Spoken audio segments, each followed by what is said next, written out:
مع السلامة في أماني شيخنا الله ربي ارحمه رب بروحنا يا ربنا. Bismillahirrahmanirrahim. Assalamualaikum warahmatullahi wabarakatuh.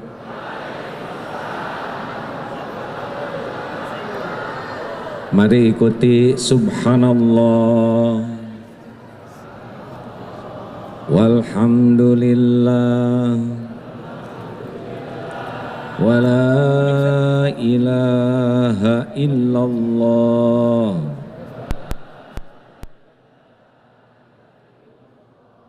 wallahu akbar la haula wala quwwata illa billah al-aliyyil azim. Allahumma salli wa sallim wa barik ala sayyidina Muhammadin wa ala alihi wa ashabihi ajma'in. Ya Allah, berkahi majlis ini ya Allah. Catatkan siapapun yang menyimak, yang hadir menjadi hamba yang Engkau ridhoi. Bukakan hati kami menerima kebenaran-Mu ya Allah. Tuntun kami agar dengan niat yang ikhlas, ilmu yang manfaat, amal yang Engkau terima. Taqabbal minna ya karim, innaka antas sami'ul alim. Amin ya rabbal alamin. Alhamdulillah hadirin sekalian, kajian ini yang biasa dilakukan bulanan tahun-tahun yang lalu, hari ini Allah datangkan saudara kita Ustadz Abdul Somad. Semoga Allah menyayangi dan melindungi beliau selamanya. Terima kasih atas kehadiran Bapak Ibu. Acara ini sebelumnya diadakan persiapan untuk pembukaan Masjid Darut Tauhid di Barelang. Alhamdulillah. Pak Sekda, Pak Majelis Ulama, Masya Allah juga dari DKM. Alhamdulillah, terima kasih sudah memfasilitasi semua ini. Juga kawan-kawan semua, Masya Allah.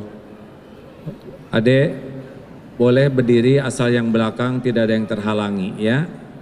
Syarat berdiri yang utama adalah jangan pernah membuat orang lain terhalangi. Silakan berdiri, catatannya yang belakang tidak boleh terhalangi. Setuju? Terima kasih Ustadz. Kenapa seperti yang Ustadz Abdul Somad ini oleh Allah ditakdirkan usianya lebih muda dari A. Ngomong-ngomong berapa usia sekarang Ustadz? 24 rasanya.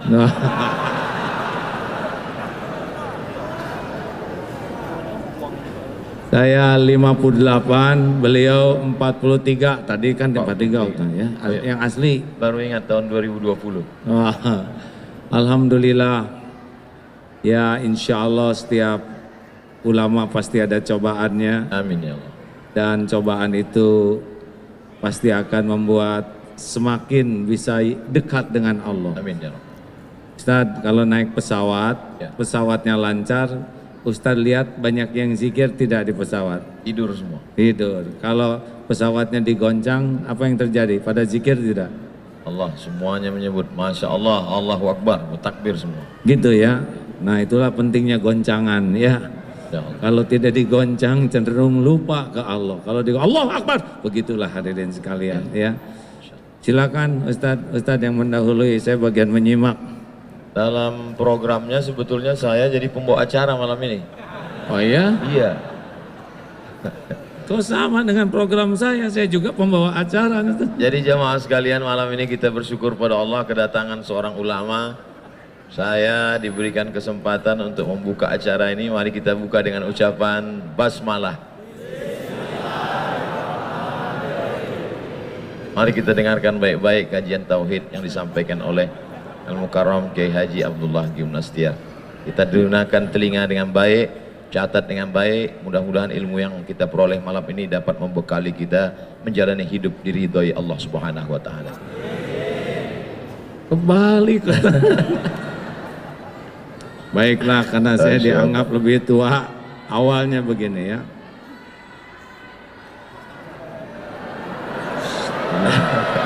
Hei, dengar.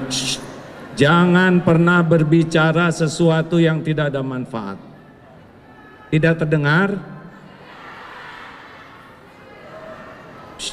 Jangan banyak komentar ya. Setiap komentar pasti dicatat oleh Allah dan ada dipertanggungjawabkan. Bagaimana sekarang, jelas tidak? Tidak. Sabar, tenang. Bisa terdengar tidak? Di atas kedengaran tidak? Tidak. Berarti dari tadi kita ngobrol nggak ada yang dengar. Maaf panitia. Bagaimana sekarang, jelas? Padahal sama ya. Jelas ibu belakang? Apakah Allah Subhanahu wa ta'ala sedang menyaksikan pertemuan ini? Yakin? Apakah Allah mendengar apapun yang terucap? Apakah Allah tahu apa yang ada dalam pikiran kita? Apakah Allah tahu isi hati kita? Apakah Allah Subhanahu wa ta'ala tahu persoalan yang sedang kita hadapi? Yakin? Kalau seorang hamba berkeyakinan seperti itu setiap saat, merasa ditatap Allah, merasa didengar Allah, merasa diketahui pikiran dan hatinya oleh Allah, dan yakin masalah yang dihadapinya juga dalam kekuasaan Allah, kira-kira seperti apa orang tersebut? Tenang atau gelisah?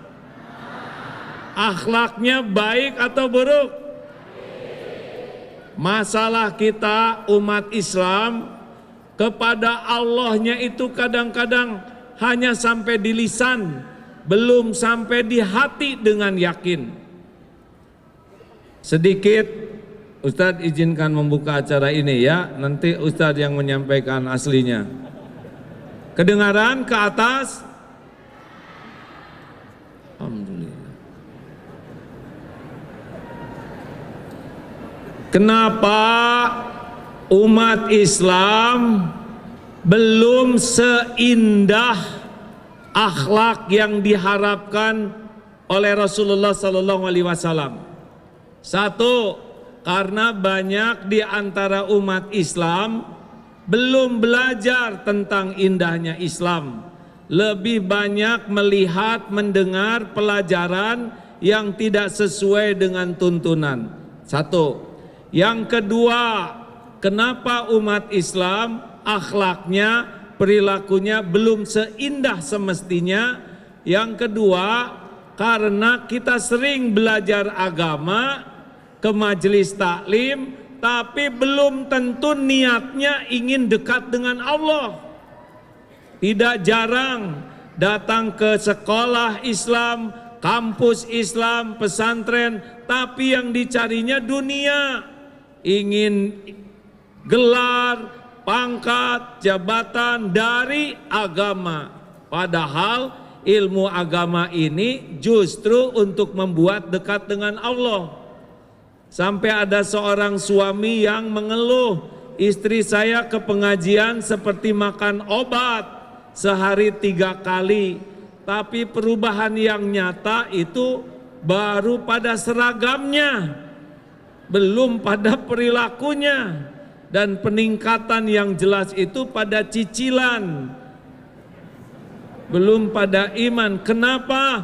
Sangat boleh jadi belajar agamanya belum dengan niat ingin bisa dekat dengan Allah. 3, kenapa kita semua belum seindah semestinya Karena seringkali belajar agama kita amalkan, tapi amalnya baru sibuk amal lahiriah.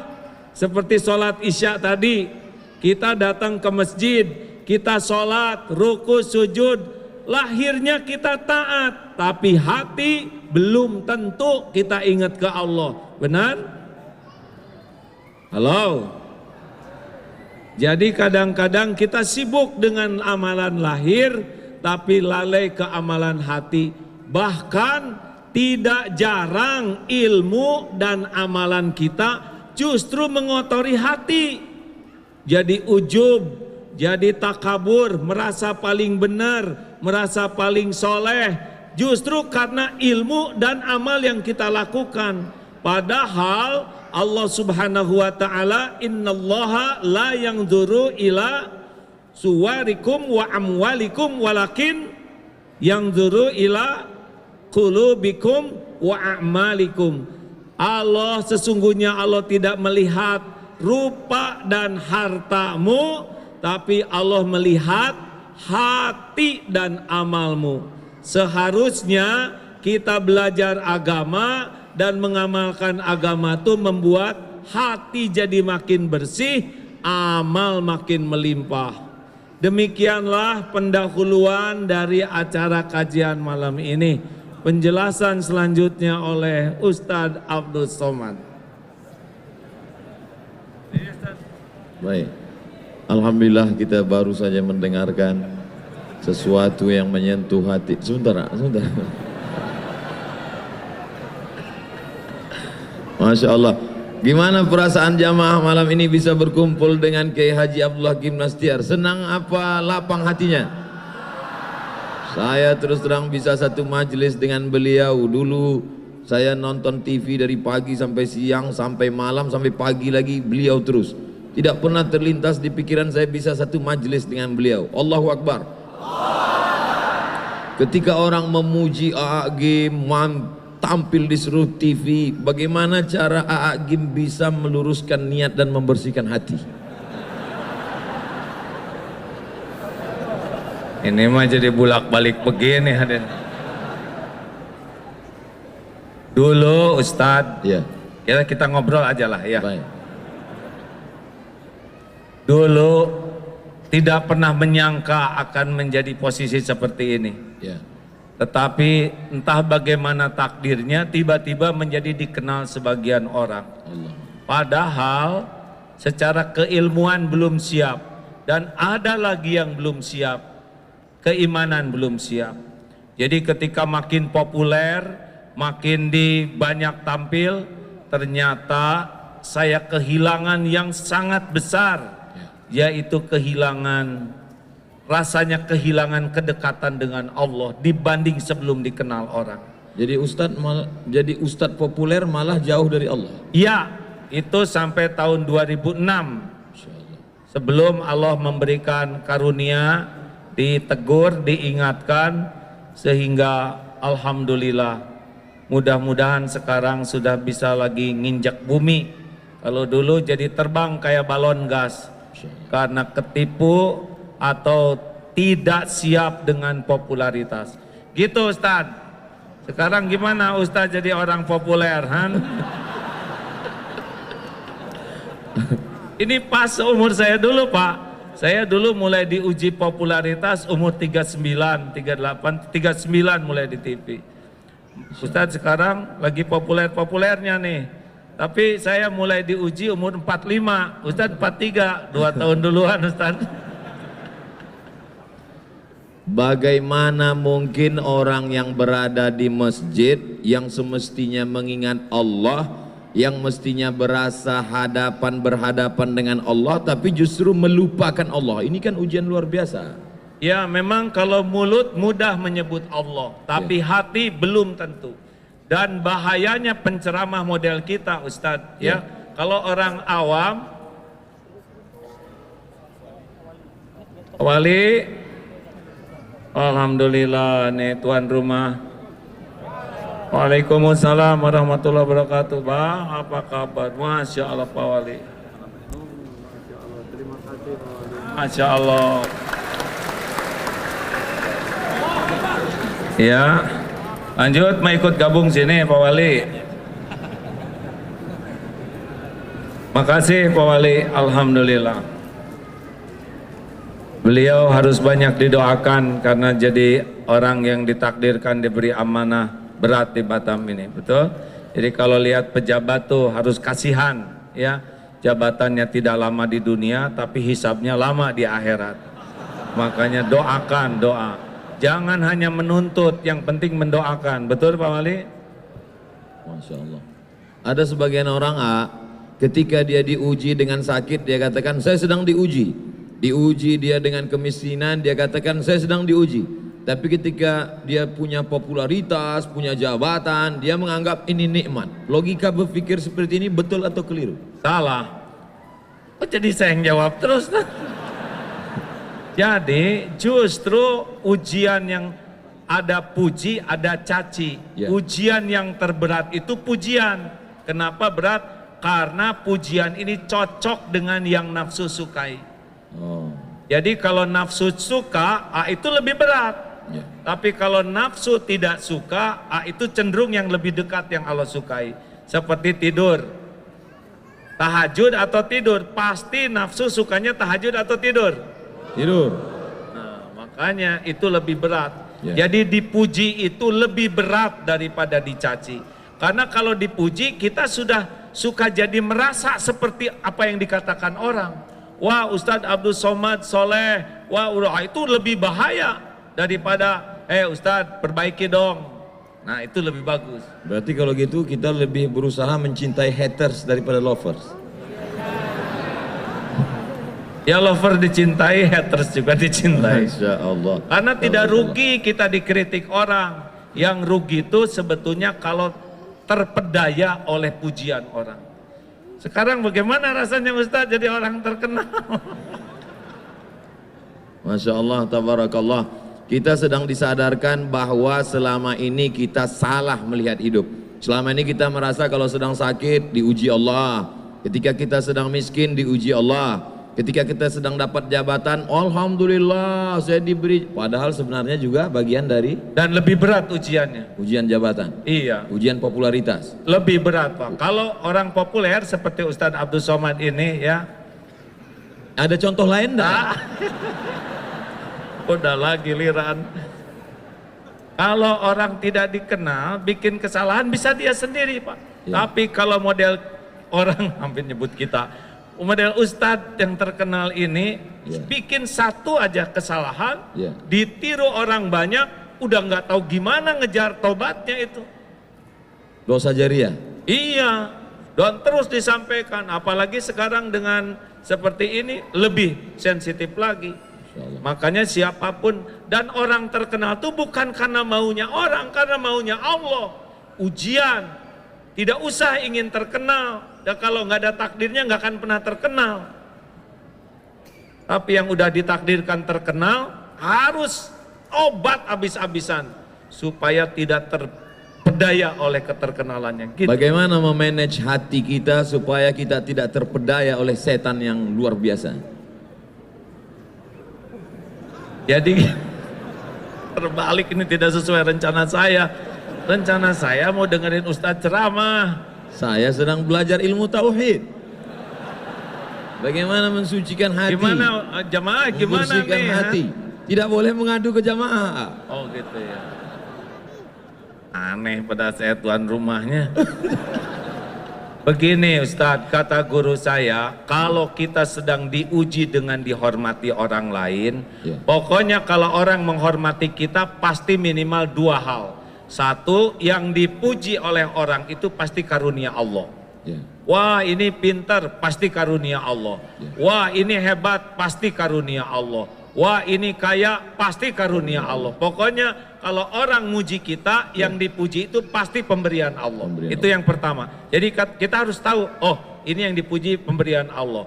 Yang kedua, kenapa kita dipuji orang? Karena Allah menutupi aib, dosa, kejelekan dan kekurangan kita.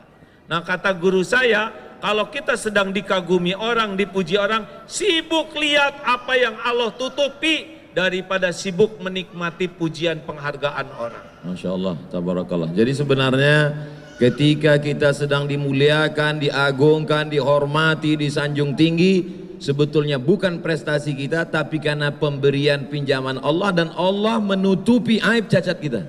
Benar, dan itu ujian lebih berat daripada nggak ada yang muji. Kenapa Allah tidak buka? Itu semua karena sayang Allah kepada kita. Sayang Allah, mungkin doa orang tua, mungkin kita pernah nolong seekor kucing, mungkin kita pernah ngasih minum burung, dan Allah suka dengan kebaikan kita, yang kita tidak merasa hebat dengan kebaikan itu, tapi Allah suka. Biasanya orang bicara tentang masalah dunia ini, dia melihat yang di luar, ekonomi, politik, sosial, budaya. Tapi lebih mengajak kita untuk melihat ke dalam. Sebenarnya masalahnya ada di dalam hati kita. Mengapa? Lah kan jelas sekali Ustaz, innallaha la yanzuru ila suwarikum wa amwalikum walakin yanzuru ila qulubikum wa a'malikum. Allah tuh tidak lihat rupa dan harta, tapi Allah melihat hati dan amal. Ustaz maaf ya, mungkin Ustaz lebih hafal tentang dalil yang 3 dihisab pertama. Ya. Yang pertama mujahid, yang merasa berjuang sampai terbunuh di medan perang. Dan ketika dihisab, ditampakkan nikmat, dia mengakuinya. Apa yang kau lakukan? Ya Allah, saya sudah berjuang sampai saya mati di medan perang. Saya lakukan lillahi ta'ala. Apa Allah menjawabnya? Kadzabta, dusta kamu, bohong kamu. Kamu berjuang karena ingin dianggap pemberani, dan sudah engkau dapatkan pujian itu. Akhirnya dia diseret, tertelungkup, masuk ke dalam neraka. Bukan kurang perjuangannya, bukan kurang pengorbanannya, bukan kurang pengakuannya, yang kurang cuma satu, hatinya lebih suka dipuji oleh manusia daripada kedudukan di sisi Allah. Walaupun dalam pandangan manusia dia seorang mujahid, mati jihad fisabilillah, berdarah-darah. Iya, tapi Allah kan tahu hati orang. Yang kedua, orang yang belajar agama dan yang mendakwahkannya seperti Ustadz Abdul Somad, Ustadz yang lain. Belajar sampai ke Mesir, sampai ke Maroko. Itu yang kedua. Merasa lama di Arab. Aduh. Padahal onta lebih lama. Yang kedua. Yang ketiga kita akan lanjutkan setelah yang satu ini. Minum dulu. Minum dulu Ustaz. Ini lagi seru-serunya kita minum. Fadal.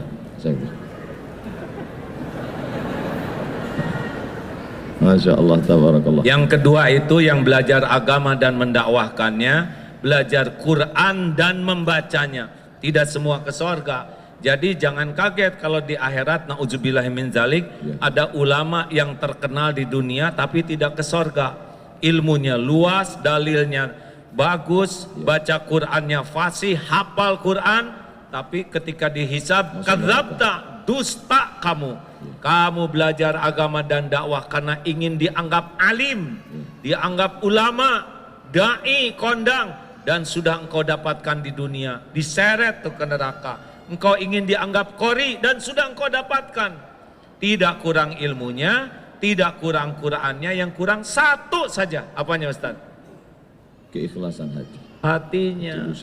Jadi nggak cukup kita sibuk beramal kalau tidak mujahadah membersihkan hati, dan cuma satu penyebabnya, dia senang dengan kedudukan di sisi manusia dengan menggunakan amalan akhirat. Itu yang membuat Allah marah tuh. Mencari kedudukan dunia dengan berbagai macam bunga-bunga keindahannya, justru dengan amal akhirat. Ya, itu yang membuat Allah. Padahal yang diinginkan Allah, tundukkan dunia untuk memperoleh akhirat. Iya, coba jelaskan itu Ustaz.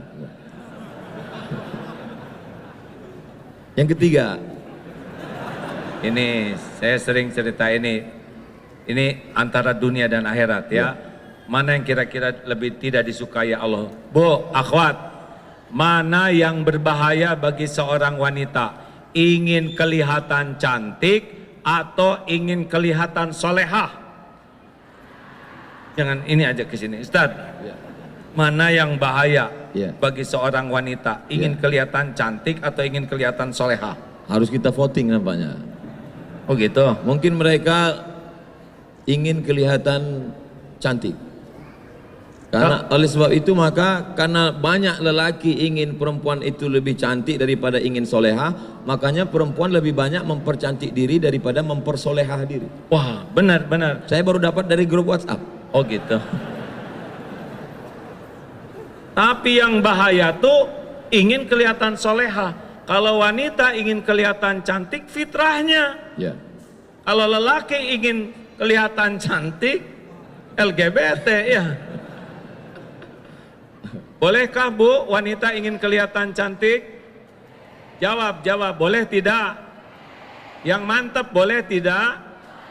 Untuk siapa? Suami siapa? Masya Allah, tabarakallah. Istighfar ibu-ibu. Kalau wanita ingin kelihatan solehah, pasti menggunakan hak Allah. Jadi lebih nunduk, subhanallah. Yang harusnya zikir untuk Allah, tapi dia ingin dipuji oleh orang ahli zikir. Dan itulah yang membuat Allah marah, karena dia menggunakan amalan hak Allah untuk cari pujian manusia. Itulah sebabnya ustadz, ulama, qori'ah berbahaya. Giliran ustadz, ya. Jelaskan ustadz, jangan nanya terus. Ketika sekarang orang berbicara tentang masalah ancaman-ancaman yang luar biasa, disintegrasi bangsa, kemudian bully pada ulama, kemudian dengan berbagai macam masalah, sebetulnya masalah ini di luar atau masalah manusia ini di dalam?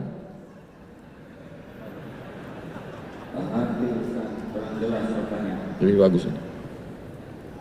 Masalah manusia ini sebetulnya masalah ekstern di luar, masalah ekonomi, masalah sosial, masalah politik, atau dia sebetulnya punya masalah di dalam dengan hatinya kotor, dan bagaimana cara mensucikan tazkiyatun nafs, dan apa hubungannya dengan tauhid? Selalu mengkaji tentang masalah tauhid. Apa sebenarnya target dari tauhid? Saya belum pernah ditanya kayak gini terus-terusan hadirin. Duduk bersama seorang yang lebih faham tentang masalah kehidupan. Ada ilmu yang tersurat, ada yang tertulis, tapi ada yang tersirat. Inna fi khalqis samawati, dalam penciptaan langit, tidak tersurat, tidak ada dalam tulisan, tidak dikatakan oleh ulama, tapi dia dapat ditangkap. Ittaqu firasatal mu'min, takutlah kamu pada firasat orang beriman. Fa innahu yanzuru binurillah, dia bukan memandang dengan matanya, tapi dia dengan memandang dengan pandangan Allah yang diberikan Allah pinjaman kepada dia. Maka duduk sejenak dengan orang berilmu sama dengan duduk berjam-jam bahkan berhari-hari di perpustakaan. Kita nikmati duduk bersama dengan orang berilmu ini, maka kita ambil semuanya, mudah-mudahan jadi bekal kita di masa akan datang. Takbir. Semangat mereka. Kita dengarkan jawabannya. Tauhid, tauhid. Seumur-umur saya ceramah, baru kali ini saya dipaksa menjawab begini. Ilmu yang saya dapatkan begini, mengapa Rasulullah SAW diutus ke bumi? Ya. Innama bu'itstu liutammima makarimal akhlak. Sesungguhnya hamba diutus ke bumi hanyalah untuk menyempurnakan kemuliaan akhlak. Beliau bersimbah keringat, air mata, bahkan darah, agar kita semua memiliki akhlakul karimah. Karena semua masalah itu gara-gara akhlak yang buruk. Politik itu tidak ada masalah, tapi menjadi masalah kalau berpolitik dengan akhlak yang buruk. Ekonomi itu juga tidak masalah, tapi jadi masalah kalau akhlak buruk. Dalam rumah tangga juga yang jadi masalah itu adalah akhlak. Benar? Ada ikhwan yang belum nikah? Maaf, akhwat ada yang belum nikah? Coba dengar ini ya, akhwat khusus bagi yang belum nikah, yang udah terima apa adanya ya. Akhwat, maukah punya suami yang rupawan? Jawab, jawab. Sudah rupawan, pinter, mau? Sudah rupawan, pinter, banyak uangnya, mau? Tapi akhlaknya bejat, mau? Jelas? Ada harapan untuk saudara-saudara ya, yang kurang rupawan, kurang pintar, kurang duit, asal akhlak mau. Akhwat, betul? Coba ikhwan, maukah punya istri rupawan? Udah rupawan, pintar, udah pintar banyak uangnya, tapi akhlaknya mulia. Dengar akhwat, suara terkeras bukan masalah rupa, tapi masalah akhlak, benar? Nah, akhlak itu menurut ilmu yang saya dapatkan pilarnya 2. Jadi kalau orang ingin berakhlak baik meniru Rasulullah, itu pilarnya 2. 1, kepada pencipta, kepada Allah Subhanahu wa Ta'ala, benar bersih tauhidnya. La ilaha illallah, tiada ilah selain Allah. Hatinya itu tidak menuhankan apapun selain Allah, tidak menuhankan harta, gelar, pangkat, jabatan, walaupun dia punya, tapi tidak ada lengket di hatinya terhadap dunia ini. Allah saja, mau dia jadi menteri, jadi gubernur, jadi wali kota, tidak ada masalah. Hatinya tuh, saya bukan hamba siapa-siapa selain hamba Allah. Buahnya 2, patuh dan pasrah. Cirinya juga 2, roja dan khaufnya kepada Allah. Itu tauhid. Nah, yang kedua, kaki yang kedua adalah kepada ciptaan Allah, rahmatan lil alamin. Kepada pencipta bertauhid, kepada ciptaan rahmatan lil alamin. Penuh kasih sayang, keinginan agar orang-orang itu punya nikmat iman, bisa selamat dunia akhirat. Itu Ustadz yang saya tahu. Itu makanya AA Gim selalu mengkaji masalah tauhid, bahkan pondoknya Darut Tauhid. Pertanyaan yang menggumpal, mengkristal di kepala kita selama ini, mengapa tauhid? Ternyata masalah manusia ini dapat diselesaikan dengan 2, kepada Khalik, hanya bergantung kepada Allah. Tapi selama ini kalau kita bicara tentang masalah orang bertauhid, biasanya katanya zuhud, jangan bergantung kepada harta, jangan bergantung kepada kuasa, akhirnya dia hidup miskin, susah, melarat. Tapi Agim ada yang unik, dia bicara tentang tauhid, bicara tentang zuhud, tapi dia kaya raya, motornya gede. Bukan motor gede, itu motor sedang, sayanya kecil, jadi lebih kelihatan. Masya Allah. Bicara tentang masalah tauhid, orang selalu mengatakan kalau sudah tauhid kita murni, jangan lagi memandang kepada harta, tinggalkan ekonomi, tinggalkan. Tapi justru Agim tidak demikian. Tauhid tetap, tapi kita lihat kehidupannya baik, ekonominya mapan, kehidupannya bagaimana menyeimbangkan ini sehingga umat tidak tersesat dalam pemahaman yang keliru memahami Islam. Jadi begini Ustadz, Ya. Tidak menuhankan itu bukan berarti tidak punya. Kata kuncinya bukan berarti tidak menuhankan, berarti tidak punya. Iya, gini, kita punya harta tapi tidak menuhankan harta, itulah zuhud. Allah. Ada orang yang tidak punya harta tapi menuhankan harta, tetap saja dia walaupun bokeh tetap tidak bagus, itu yakinnya.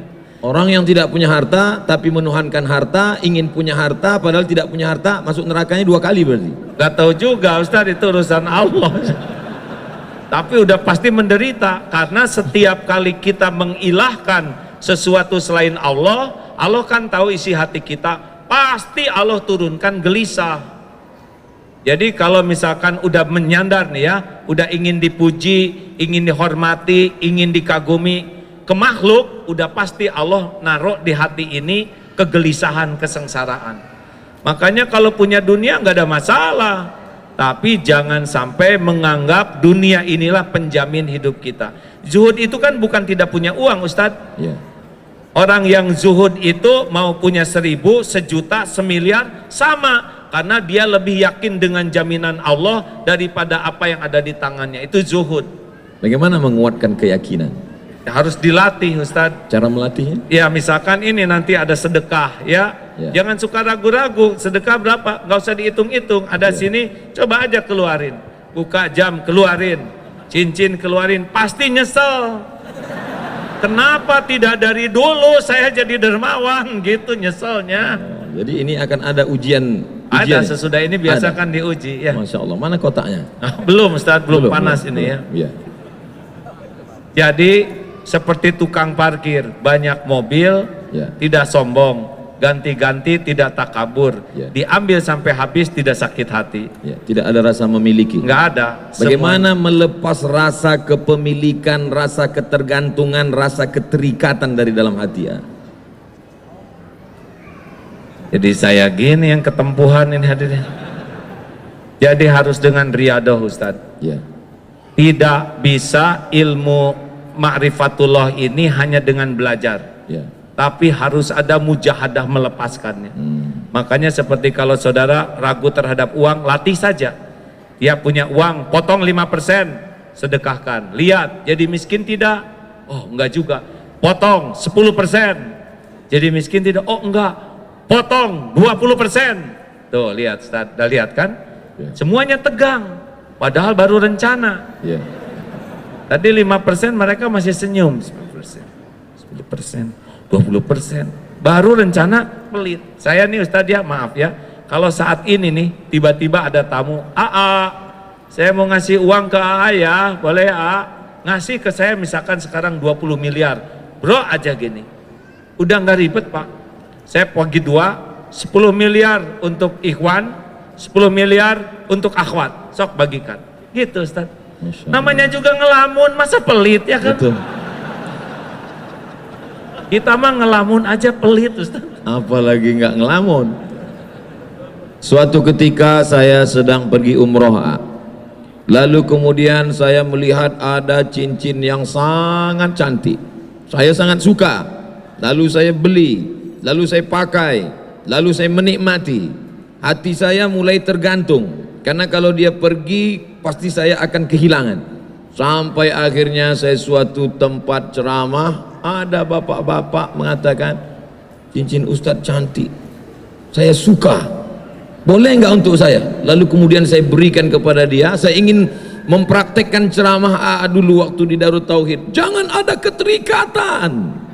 Saya ingin lepaskan itu, cincin ini saya lepaskan, saya amalkan ceramah saya tidak ada keterikatan dengan cincin ini. Menyesal saya. Ini ada cincin yang lebih bagus ya nggak? Ceritanya belum selesai. Oh iya, iya. Begitu saya berikan, saya menyesal dalam hati saya. Ini gara-gara mengamalkan ilmu game ini. Jangan ada keterikatan, lepaskan semuanya. Saya lepaskan satu cincin. 2 hari setelah itu saya ceramah di Makassar. Datang bupati, tidak boleh sebut nama, menjaga kode etik jurnalistik.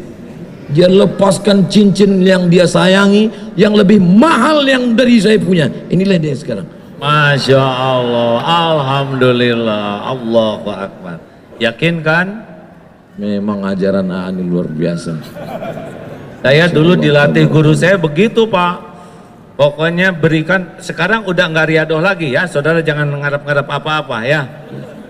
Makanya saya nggak begitu bawa apa-apa, takut diminta.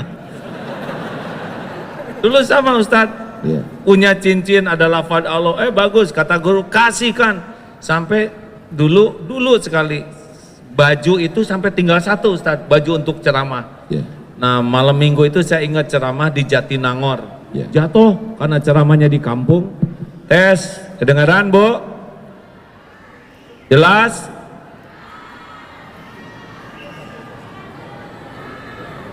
Dari tadi tidak kedengaran. Yang sebelahnya gini, yang sebelahnya gini, gimana? Jelas sekarang? Ya memang hidup tidak mungkin memuaskan setiap orang. Nah hadirin, saya ingat tuh Ustadz, pada subuh, waktu itu saya masih tinggal dengan orang tua. Sedih karena pagi harus ceramah tapi baju tidak ada karena yang semalam kotor. Ya Allah, saya sudah berusaha ngamalkan perintah guru saya dan sekarang saya nggak punya baju ganti untuk ceramah. Masya Allah tuh pada subuh datang tuh tamu bawa baju batik 2 seperti ini safari. Belum pernah saya punya baju batik. Tolong pakai ini. Saya beli tapi kekecilan mungkin dia cocok 2 sekaligus tuh. Alhamdulillah, Allah ilhamkan beli tapi dibikin kekecilan sehingga ngepasnya buat saya. Jadi benar-benar tidak akan pernah balasan dari Allah itu mengecewakan. Gimana kalau ketika memberi itu ada harapan dalam hati, mudah-mudahan Allah balas, Allah ganti, boleh nggak? Boleh, karena ngarap-ngarapnya dari Allah. Hanya levelnya belum level bagus. Kalau level yang paling bagus VVIP tanpa ada harapan sama sekali. Allah udah tahu kita berharap di hati kecil, ya. Allahu Akbar. Kan lintasan hati, wa huwa alimum bidatis sudur, wa asiru qaulakum awijharu bi innahu alimum bidatis sudur. Mau engkau rahasiakan kata-katamu, mau engkau keraskan seperti ini, sesungguhnya Allah tahu isi hati. Al-Mulk 13. Ya. Allahu Akbar. Sulitkah bagi Allah Subhanahu wa taala memberikan yang kita minta? Kenapa Allah tidak pernah mengabulkan semua keinginan kita? Apa rahasia di balik itu? Karena belum tentu baik yang kita inginkan. Wa asa an takrahu syai'a wa huwa khairul lakum wa asa an tuhibbu syai'a wa huwa syarrul lakum. Boleh jadi engkau tidak suka, padahal baik menurut Allah bagimu, dan boleh jadi engkau suka padahal buruk menurut Allah. Wallahu ya'lamu wa antum la ta'lamun. Jadi kekeliruan kita selalu menginginkan Allah ikut nafsu kita. Benar Ustaz. Padahal semestinya kitalah yang menurut Allah. Sebetulnya tidak penting keinginan kita itu, yang terpenting keinginan Allah yang terjadi pada diri kita. Bagaimana caranya menundukkan keinginan kita mengikut kehendak Allah ketika yang kita inginkan tidak tercapai, hati kita tetap lapang plong? Gimana caranya? Ya Allah, belum pernah sepanjang saya ceramah jadi terdakwa begini. Santri di Darul Tauhid mah nggak ada yang berani kayak gini Ustaz. Nggak apa-apa begini hadirin, sebetulnya saya mau dengerin ceramah beliau ini. Setuju tidak begini atau saya balik aja? Jadi Ustadz, apa pertanyaannya tadi? Selalunya kita menginginkan Allah mengabulkan keinginan kita. Ketika Allah tidak memberi apa yang kita inginkan, lalu kita merasa sempit, sulit, marah. Bahkan tidak sedikit dari orang marah kepada Tuhan. Na'udzubillah. Bagaimana kita menundukkan keinginan kita mengikut kehendak Allah dengan hati yang lapang? Memang ini tauhid. Kalau kita tahu Allah Maha tahu yang terbaik bagi kita, kita tidak akan ngotot dengan keinginan kita. Kita pasti melakukan 2 hal. Satu, musyawarah dengan orang yang ahlinya. Yang kedua, istiqoroh. Tugas kita kan cuma 3, meluruskan niat, menyempurnakan ikhtiar, dan pasrahkan kepada Allah. Kita ini hamba, tidak berhak mengatur Allah. Kita ini hanya melurus, tugas kita kan bukan menentukan sesuatu. Tugas kita tuh niatnya lurus, lillahi ta'ala, ikhtiarnya maksimal di jalan Allah. Dan yang ketiga, kalau baik silahkan, kalau tidak baik jangan. Mungkin praknya ini yang penting tuh Ustaz. Kalau orang tidak pakai prolog niat cara yang benar dan tawakal, pasti luka. Ini kan prinsip luka di hati itu kan karena melekat. Seperti perangko melekat di amplop, ketika dicopot robek dia. Nah, kemelekatan hati kita, lengketnya hati dengan sesuatu, itulah yang bikin kita banyak sakit hati. Karena melekat. Melekat, kayak pengen dipuji, orang tidak muji, sakit hati. Pengen dihormati, orang tidak menghormati, sakit hati. Gitu. Keinginan sumber penderitaan. Oh ya? Iya benar juga. Ada lagunya itu. Coba Ustadz jelaskan lagu keinginan sumber penderitaan. Semakin besar keinginan, semakin besar hawa nafsu, semakin besar kekesalan dan penderitaan ketika tidak terkabul, karena kita sudah membuat suatu obsesi besar. Tapi kalau kita lihat hadis Nabi SAW, Nabi berkata, saat aku lihat percikan batu pertama, kamu akan membebaskan Rom. Saat aku lihat percikan batu pertama ketika menggali khandak parit, ketika berbenturan pacul besi itu dengan batu, aku melihat cahaya, kamu akan membebaskan Yaman, kamu akan membebaskan Syam, kamu akan membebaskan Rom. apa beda obsesi keinginan dengan cita-cita? Karena Nabi mengajarkan kita punya cita-cita tinggi. Ada dalilnya, ihris ala ma yanfa'uk wasta'in billah wala ta'zaz. Yang lanjutan dari al-mu'minul qawi, Ya, ahabbu ilallah minal mu'min. ya, al-mu'minul qawi khairun wa ahabbu ilallah minal mu'mini dhaif wa fi kullin khairun. Mukmin yang kuat lebih baik dan lebih dicintai Allah daripada mukmin yang lemah, walau pada keduanya ada kebaikan. Ihris ala ma yanfa'uk, bersungguh-sungguhlah, antusiaslah, semangatlah dengan apa yang bermanfaat bagimu. Ada lanjutannya, wasta'in billah, minta tolong ke Allah, wala ta'zaz, dan janganlah kamu bersikap lemah. Jadi kata kuncinya adalah bermanfaat atau tidak bermanfaat dan minta tolongnya kepada Allah. Silakan punya cita-citi setinggi bintang di langit, tapi jangan pernah lepas dua, bermanfaat atau tidak bermanfaat. Cita-cita ingin jadi gubernur boleh apa enggak? Boleh. Bukan obsesi, bukan menurut hawa nafsu. Tergantung dalam bayangannya gubernur itu apa. Bahkan cita-cita jadi ulama juga harus dipertanyakan. Ya. Kamu ingin jadi apa? Saya pengen jadi ulama. Kenapa? Karena ulama itu keren, dihormati orang, pulangnya dapat amplop. Dan dunia itu bukan pengen akhirat. Nah kalau gitu ulamanya tuh dunia, itu nggak boleh. Dia pengen jadi ulama versi itu. Kalau saya ingin jadi ulama, kenapa? Karena saya ingin punya hati yang takut ke Allah. Bagus. Pengen jadi gubernur, boleh. Terserah mau jadi apa. Dengan jadi gubernur, mudah-mudahan saya bisa mengambil keputusan yang paling adil. Karena Indonesia ini dibangun dengan negara kesepakatan. Tolong ini teman-teman disimak ya.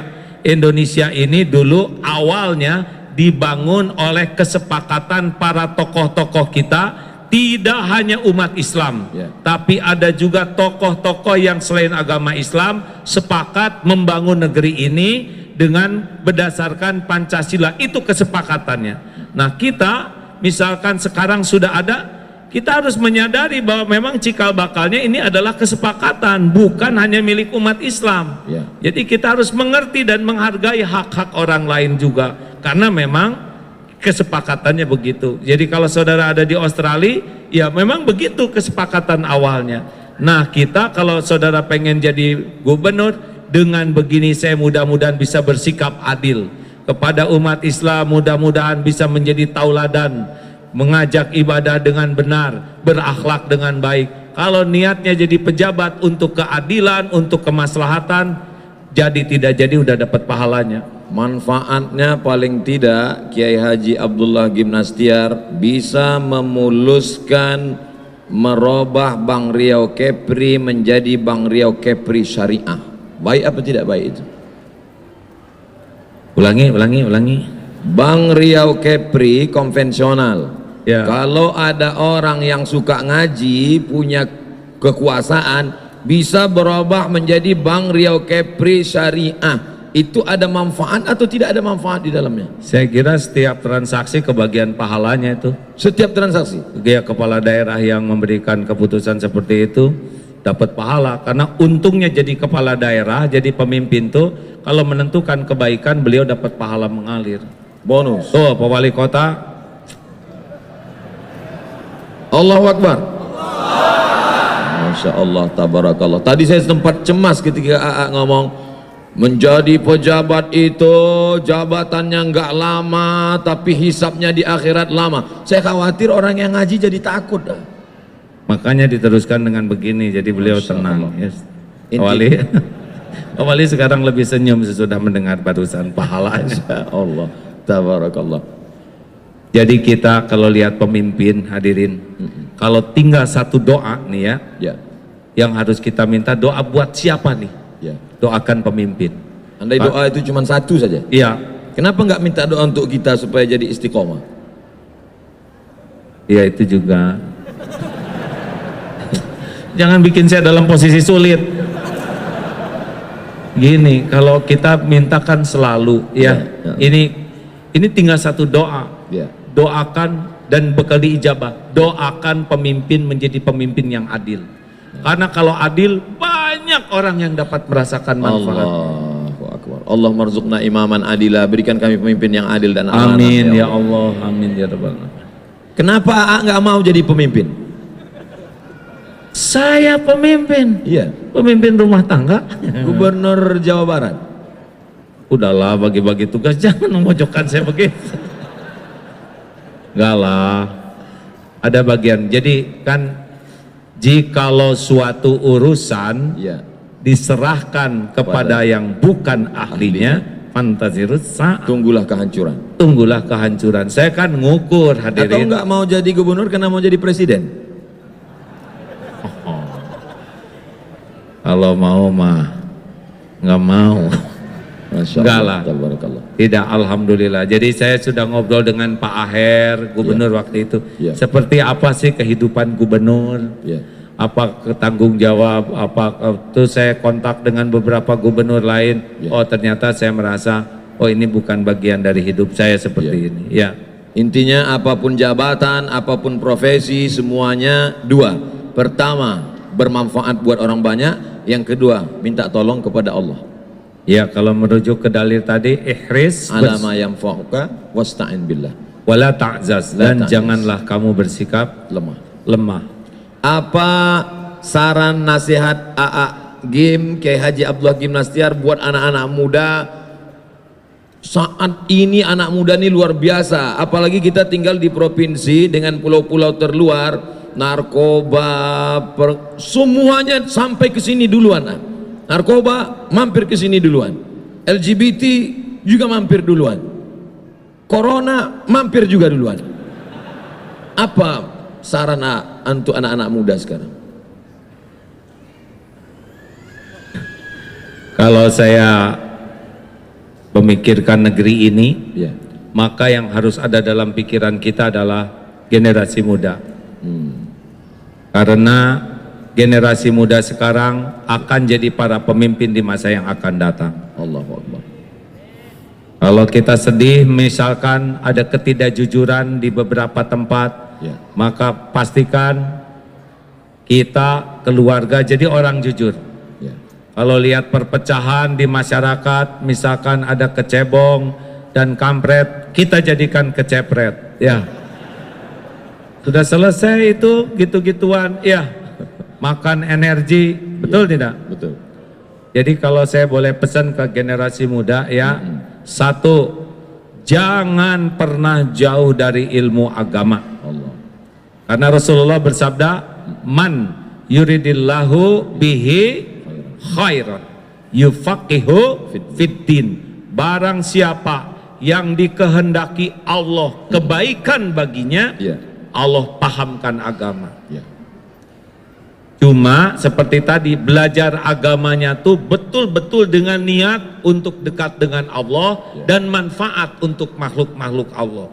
Jangan sampai belajar agama untuk kepentingan nafsu. Bisa itu hadirin, ya. Dan rasanya untuk orang Kepulauan Riau belajar agama tidak ada lagi halangan, alasan, karena Darut Tauhid di Batam sudah berdiri 2004, 16 tahun yang lalu.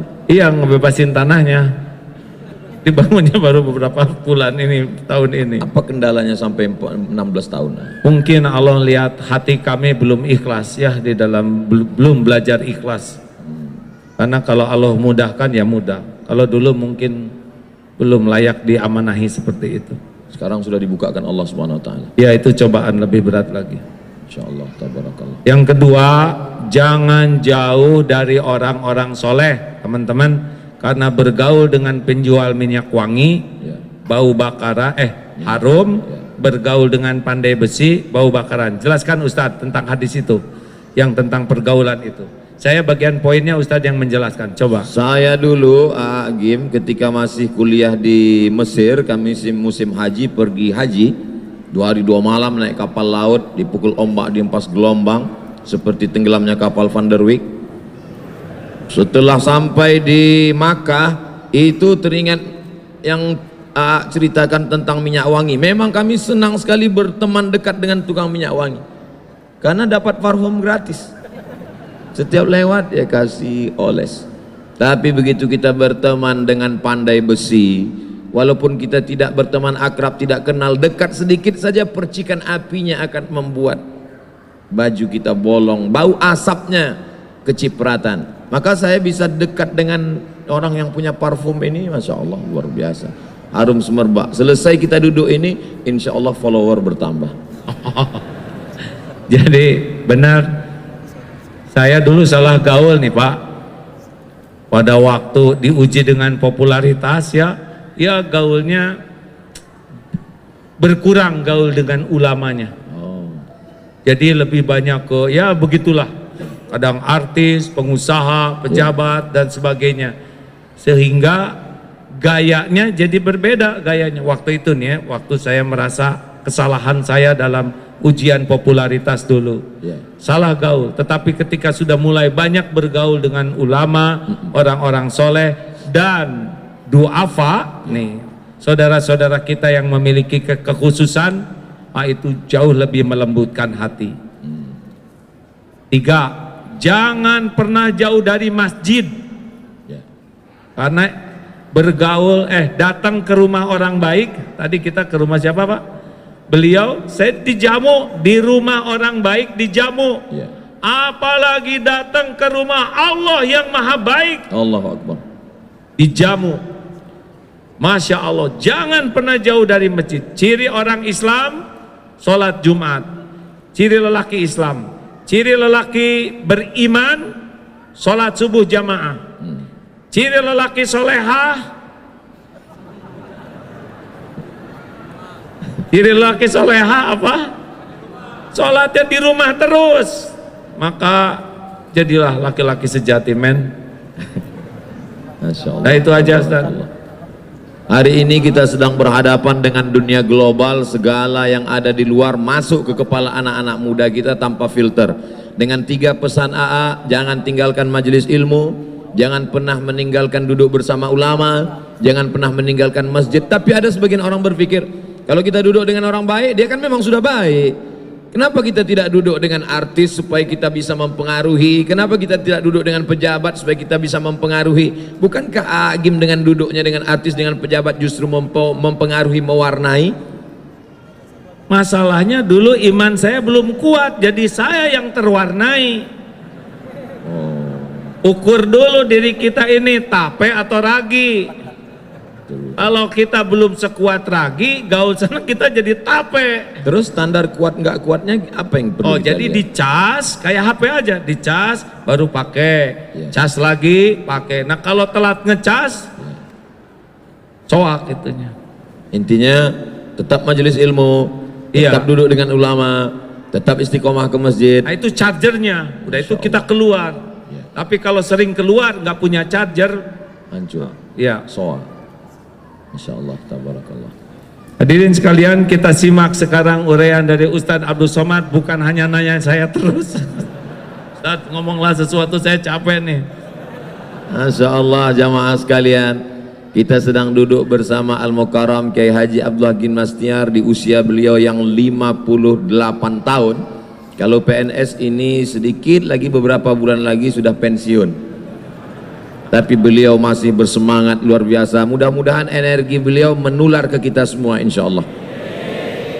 Beliau pernah menjadi orang berpengaruh sampai hari ini. Beliau punya pondok pesantren besar, bahkan karyawan dari mulai security sampai yang general manajernya sekarang sampai 1.500 orang. Tidak hanya berpikir tentang bagaimana mencetak Al-Quran, memperbaiki para hafiz, mendidik anak bangsa, tapi juga sampai ke hal yang mungkin tidak terpikirkan oleh kita, bersepeda. Beliau tetap bersepeda. Bahkan sekarang semua karyawan-karyawan naik sepeda. Dan saya akan dihadiahi sepeda lipat dari Darut Tauhid. Saya ingatkan ini supaya beliau tidak lupa. Dengan bersepeda hormon-hormon kita menjadi sehat. Dengan bersepeda kita terus bersemangat. Dengan bersepeda lapangan parkir tidak terlalu banyak diambil tempat. Dengan bersepeda pokoknya banyak sekali tadi beliau sampaikan. Intinya bersepeda. Dan saya tadi sudah naik sepeda. Nah, bagaimana kesehatan fisik di zaman sekarang, bagaimana AA bisa menjaga kesehatan fisik sehingga hampir tidak lintas di pikiran orang 58 tahun, seperti 1828 saja. Apa tipsnya? Apa yang membuat kita bersemangat dan sehat? Karena tugas dalam hidup ini Ya. ibadah, dan ibadah itu memerlukan, kalau ingin bagus, memerlukan vitalitas. Satu, kita lihat contoh Rasulullah SAW sampai usia 63 tahun, Ya. beliau yang saya dapat ilmunya fit, bukan sehat, fit. Kalau sehat dan fit itu ada bedanya. Kalau fit itu ready to combat, selalu siap dengan tugas apapun. Fit. Ya, kalau sehat, ya sehat tapi belum tentu siap bertugas. Sehingga Rasulullah SAW tahajud sampai bengkak kakinya kuat. Ya. Kalau kita bengkak jidat karena jatuh ya. Ya. Hadirin, dan Rasulullah SAW dengan kekuatan fisiknya itu manfaatnya jadi optimal. Ya. Kita tidak perlu ingin kelihatan six pack, Rasulullah six pack tuh hadirin. Tetapi kita bukan untuk dilihat orang six packnya, Ya. tapi kesehatannya membuat kita optimal di dalam mengabdi kepada Allah dan manfaat untuk umat. Kan prinsipnya kepada Allah menghamba, Ya. kepada umat berkhidmat. Dan kalau kita sehat, mudah-mudahan jadi maksimal. Pak Wali, setujukah Pak Wali kalau masyarakat Batam ini beralih dari motor ke sepeda? Sedang disiapkan, Lagi Pak. disiapkan. Iya Pak, tolong disiapkan, tadi saya hampir kesambar truk Pak di sana. Saya tambah ini ya, Ustaz, karena keburu janji mau ngasih sepeda, jadi saya Iya. diingatkan terus. Iya. Teman-teman, Kira-kira masih lama enggak sepedanya? sudah kami gambar sepedanya, bikinan kami, jadi baru gambarannya aja. Ustaz, sing sabar ya, doakan yang kuat. Amin ya Rob. Namanya MQ Bike ya. Insya Allah. Nah, kalau tagnya di Bandung itu bike for ibadah, bersepeda untuk Baik ibadah. for ibadah. Teman-teman, saya mohon maaf ya, di dalam Islam itu tidak cukup hanya membaguskan tauhid dan ibadah, tapi ada satu tanggung jawab kita adalah rahmatan lil alamin, menjaga kelestarian alam ini. Ya. Jadi tolong rekan-rekan, sedih sekali kalau kita lihat umat Islam kalah kebersihannya oleh negara tetangga yang belum mengenal Islam. Ya. Singapura bersih, benar? Kita kadang-kadang ada yang minum sambil jongkok, Ustaz, sambil. Ya. Kenapa kamu minum sambil jongkok? Sunnah dong, gelekek, Ya. lempar aja. Lah, jongkoknya sunnah. Ini botolnya dilempar. Bid'ah. Bid'ah, benar. Nah, termasuk kelestarian alam ini, kalau kita coba bersepeda ternyata beda. Cung yang punya kebiasaan bersepeda rutin, masih sedikit tuh Pak Wali. Kami mencoba di sana menganalisa dari 1.300 santri bersepeda, Ya. jauh lebih sehat Pak. Badannya lebih sehat, lebih segar. Yang kedua, lebih gembira. Karena ternyata bersepeda itu Ya. membuat hormon gembiranya keluar. Bedanya capek naik motor dengan capek bersepeda. Kalau naik motor capek bawaannya mau tidur. Kalau sepeda udah capek bawaannya seger. Ya. Sehingga oksigennya banyak di otaknya. Juga dengan bersepeda itu mudah silaturahim Ya. ke tetangga, dan sesama pesepeda juga nggak kenal Ngobrol. kering-kering ya, benar. Jarang naik motor tidit, malah berantem nih.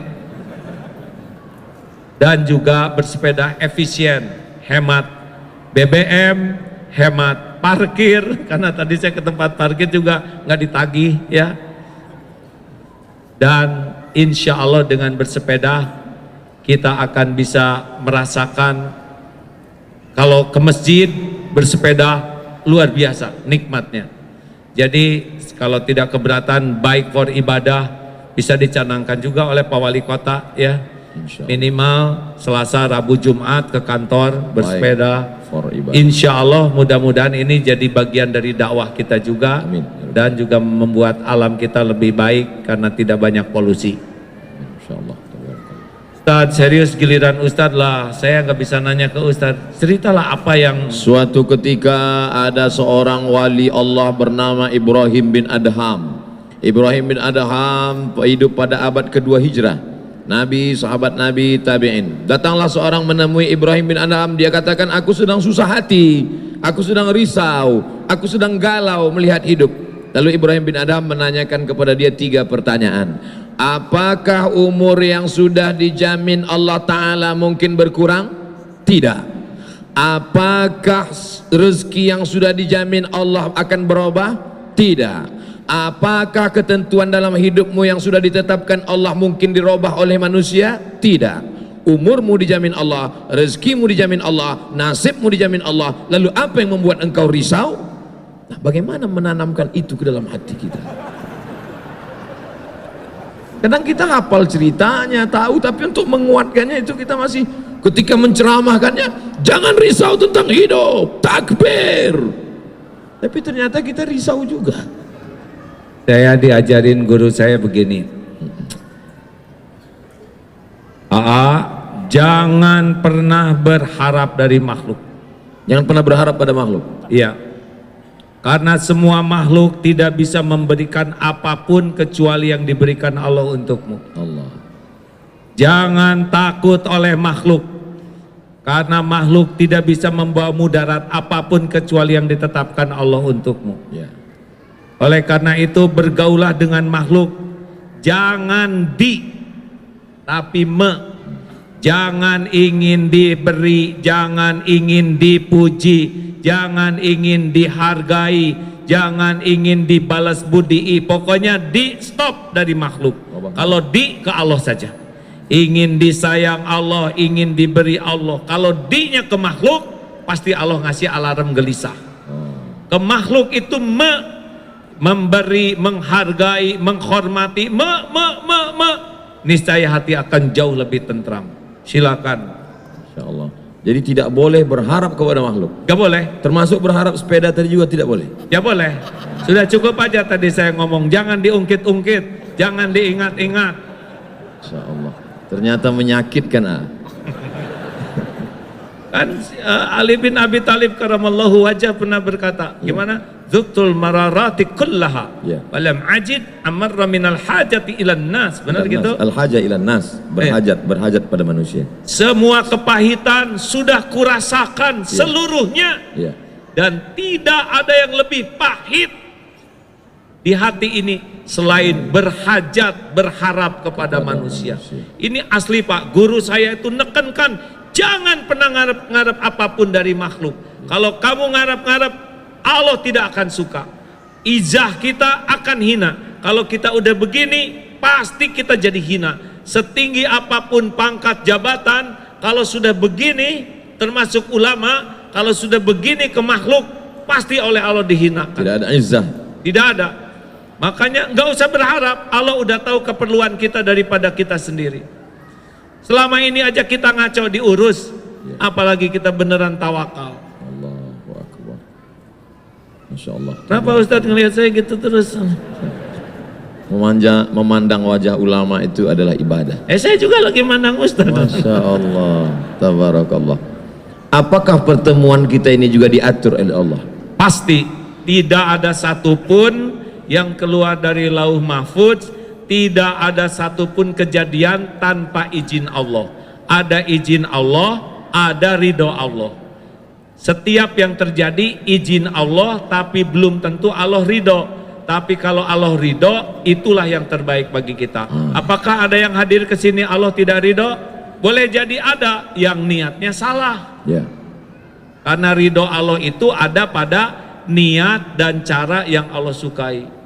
Membagi dua, yang satu izin Allah, yang satu ridho Allah.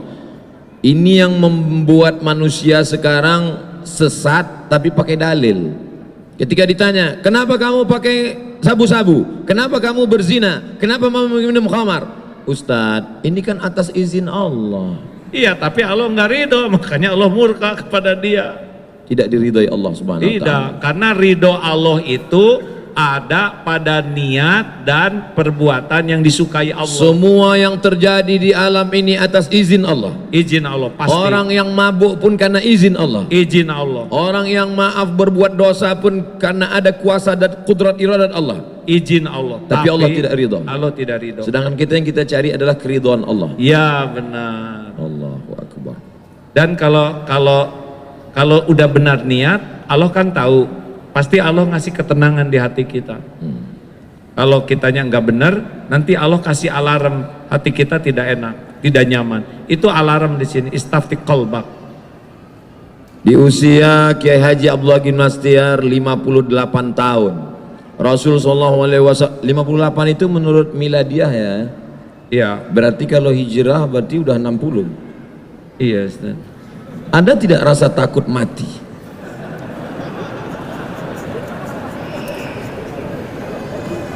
Itu yang saya pikirkan terus, Ustaz. Mati. Iya. Lebih banyak ingat siap matinya daripada siap hidupnya. Apa yang AA sedihkan kalau mati?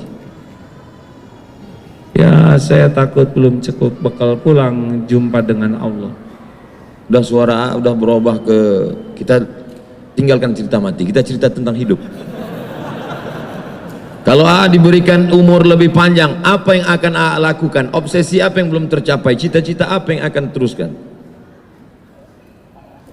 Seumur-umur baru saya mengalami kayak gini. Insya Allah. Kalau saya diberi umur panjang, satu, saya ingin betul-betul tobat, ya, sehingga tidak tersisa lagi dosa-dosa kecuali Allah ampuni. Karena saya tahu tidak ada yang mengancam Abdullah Gimnastiar selain dosanya sendiri. Saya tidak pernah merasa terancam oleh apapun siapapun selain oleh dosa aib yang selama ini saya lakukan, dan itu harus betul-betul. Dalam beberapa pertemuan AA selalu cerita tentang dosa. Lama-lama saya berpikir, dosa apa? Korupsi nggak ada kesempatan. Pacaran tidak mungkin. Dosa apa? Nabi SAW, wallahi demi Allah, inilah astaghfiru ila rabbi, aku beristighfar kepada Allah wa atubu ilaih, bertawad kepada Allah mi'ata marrah, 100 kali sehari malam. Nabi juga bercerita tentang dosa. AA bercerita tentang dosa. Dosa apa? Dosa terbesar yang membuat Allah murka sekali adalah inna syirka la dzulmun azim. Sesungguhnya syirik itu kezoliman yang sangat-sangat besar. AA pernah ke dukun? Saya akui saya pernah ke dukun. Waktu ke Seleo saya datang ke dukun urut. Jadi syirik itu ada tingkatan-tingkatannya. Mungkin untuk orang tertentu musyriknya itu nyembah berhala. Tetapi makin lama Allah makin tahu nih, kalau kita dikasih ilmu, berharap dari makhluk aja itu sudah berbahaya. Jadi yang maksud dosa itu bukan minum khamar, bukan pakai sabu, bukan korupsi, bukan zina, tapi berharap kepada makhluk juga sudah masuk dalam kategori syirik. Yang saya harapkan hati saya benar-benar bersih dari bersandar ke siapapun selain Allah. Itu makna tauhid yang maksudnya. Kalau kata guru saya begitu. Jadi istighfar atas istighfar, misalkan astagfirullah, tapi pada waktu istighfar kita tidak merasa lagi tobat, itu pun harus kita istighfari. Sholat atau ada yang minta-minta atau orang kesulitan, Allah sudah perlihatkan di depan kita, kita mampu, tapi kita lewat saja tidak nolong, itu harus kita istighfari, karena Allah sudah mendatangkan dia ke depan kita dan Allah sudah memampukan kita nolong, tapi tidak. Yang membuat dia datang lewat di depan kita Allah. Pasti Allah lah. Dan saat itu Allah sedang menguji kita dan kita menganggap itu bukan apa-apa. Ya. Dan itu AA menganggap sebagai dosa. Iyalah, itu kan Allah memberikan ladang amal tapi kita tidak mengamalkannya. Tapi orang kan biasa melihat itu sesuatu biasa aja. Ngapain nanti lewat sini, banyak jalan yang lain. Gimana kita bisa melihat halus? Ada seorang melihat dengan mata, tapi ada orang melihat dengan mikroskop, sehingga dia melihat sesuatu yang tidak nampak dilihat orang, dia melihat. Bagaimana supaya kita halus melihat yang bukan dosa pada pandangan orang awam tapi dosa bagi kita? Menurut pandangan ulama tasawuf, hasanatul abrar sayyiatul muqarrabin. Yang menurut orang awam biasa itu biasa, tapi bagian orang yang dekat pada Allah itu sudah dianggap sebagai dosa. Bagaimana kita bisa sampai ke level itu? Gak tahu ya. Saya kan belum masuk ke level itu. Tapi ya sudah beristighfar melihat itu. Jadi suruh guru saya. Allah. Ini di dunia ini tidak ada yang kebetulan. Ya. kita bertemu dengan orang yang menghina misalkan, itu kan dengan izin Allah juga. Kenapa sih ada orang yang menghina? Ya, Allah menunjukkan kepada kita bahwa penghinaan orang kepada kita itu lebih sederhana dibanding kehinaan kita yang ditutupi oleh Allah. Jadi kalau kita dihina tuh kita syukur, karena penghinaan orang cetek sekali dibanding kehinaan kita yang asli. Seperti gunung es, sepertiga di atas itu penghinaan orang, 2/3 di bawah adalah kehinaan kita yang belum terungkap. Kayak gini nih ya, kita di sini, maaf ya, saya dan Ustadz di sini, kan kenapa Aagim dan Ustadz Abdul Somad ada di sini dan didengar oleh semua? Penyebabnya kan cuma satu, karena Allah menutupi aib dan dosa kita, tuh. Astagfirullah. Tuh, betul nggak? Pasti betul, Ustadz. Betul. Ustadz punya dosa. Saya banyak dosa yang tidak diketahui oleh umat, tapi Allah tahu. Makanya kalau kita sedang dipuji begini, yang kita ingat tuh ini tutup dari Allah. Allah menutupi aib, dosa, kekurangan. Nah, itu akan membantu kita lebih peka dibanding menikmati kekaguman orang. Terakhir dari saya ya Ustadz. Yang berapa, maaf? Boleh lihat Ustadz? Yang boleh ngomong terakhir itu saya, karena saya pembawa acara. Oh gitu ya. Apunten bahasa Sunda. Jangan nyontek. Tolong Agim jangan terlalu banyak bicara. Giliran Ustadz Abdul Somad. Masya Allah. Saya nggak baca, cuman ngomong aja. Ya, gimana Ustadz? Apa saran Ustadz untuk para jamaah yang ada di sini? Saran saya kepada jamaah, yang pertama tetaplah belajar agama. Yang kedua jangan meninggalkan ulama. Yang ketiga tetap istiqomah di masjid. Lah itu punya saya tanya. Sengaja saya sedikitkan supaya Ustadz nambah yang lebih banyak. Baik Ustadz, gimana rasanya Ustadz pada waktu tahun 2019 banyak diuji oleh Allah? Apa yang terpikir dan bagaimana caranya menghadapi ujian itu? Pertama, saya dilepaskan dengan keterikatan kepada orang yang paling memotivasi hidup saya adalah ibu saya. 2019 ibu saya meninggal tanggal 18 Maret hari Ahad. Hari Senin subuh ketika saya sedang di Madura tanpa ada sakit. Andai dia sakit, tentu saya sempat lama merawat dia, menyuap makan dia, memeluk dia, mencium dia. Dan dia meninggal mendadak. Habis makan sahur malam saya tanya makcik yang selalu bersama dengan beliau, gimana ibu saya malam itu? Kata makcik, malam itu dia tahajud, habis tahajud dia witir, habis itu dia makan sahur. Karena hari Senin dia biasa puasa sunat. Setelah habis makan sahur dia buka YouTube, dia nonton Abdul Somad. Dia tonton lama, habis itu dia pergi mandi mau sholat subuh, kemudian berwudhu. Ketika itu dia pusing, kemudian dibawa ke rumah sakit, sudah berwudhu, meninggal. Saya terkejut, saya kaget, saya lupa semua ayat-ayat hadis-hadis. Tapi saya ingat Allah ingin melepaskan saya dari keterikatan saya, dari kemelekatan saya. Saya tahu cerita itu setelah AA ngomong ke saya beberapa bulan yang lalu di Tauhid, lepaskan dari kemelekatan. Oh, ternyata yang dimaksud supaya saya lepas dari kemelekatan. Saya terlalu sayang kepada ibu, saya terlalu sayang kepada emak saya, maka Allah ingin lepaskan ini. Lalu kemudian setelah itu Pilpres bulan April, saya sangat sayang dengan nomor saya itu, nomor handphone itu sangat sayang. Saya ingat di mana-mana. Allah ingin lepaskan saya dari keterikatan dengan nomor handphone ini. Nomor itu dipakai, diretas orang untuk kepentingan politik. Akhirnya semua orang dapat SMS dari saya, coblos nomor sekian. Akhirnya nomor itu tidak saya pakai lagi. Lepas dari kawan-kawan dekat-dekat persahabatan karena fitnah-fitnah macam-macam.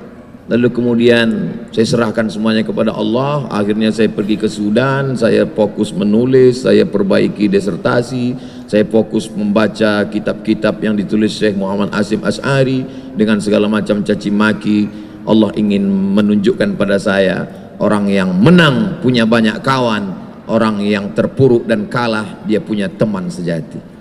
Dan salah satu teman sejati itu sahabat sekali dia menganggap dirinya sebagai sahabat, tapi sebenarnya dia lebih layak sebagai guru Kiai Haji Abdullah Gimnastiar. Saya lagi. Allahu Akbar. Sebetulnya saya paling sering buka YouTube beliau, ya nggak?